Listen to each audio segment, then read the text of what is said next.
Hey there, Jules. What a great book. Every single page is a wonderful look. I am so glad to be a part of a wonderful work of art that I hope you sell a freaking 1,000 books. Hi there.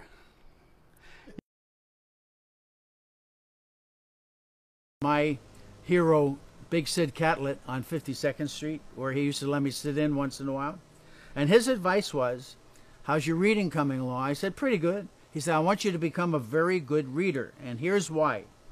If you can read well and play a show well, like me, when those jazz jobs don't come pouring in, I go up and work at the Cotton Club for a couple of weeks playing the show. He said, that's what you can do. You can go and work, play shows somewhere. And he said, believe me, it helps to fill in the holes when the jazz work isn't so plentiful. Well, this was the best advice because I not only believed him, but I worked extra hard because of his advice. I became a good reader. I could play a good show by the time I was 18. And I could travel with a band. And I mean, I wasn't certainly the best drummer by then, but I played okay. But I could play a good show, and that made the leader like you if you played a good show. And look at what I ended up doing, playing over 5,000 Tonight shows. So in a way, Sidney's advice came true. Okay. I think today is a far more difficult situation because there's so much competition.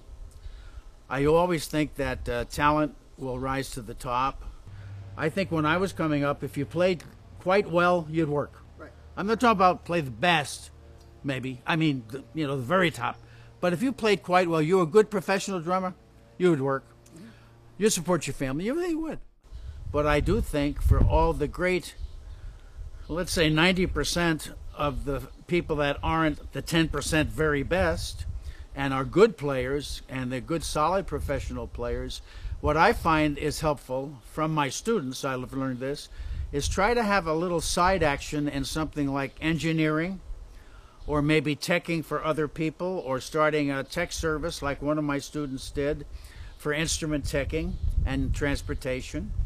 And it seems that when you have a little something else going other than playing, sort of like what Sid said about shows, when the phone's not ringing for those gigs, you have a little something else you can work at.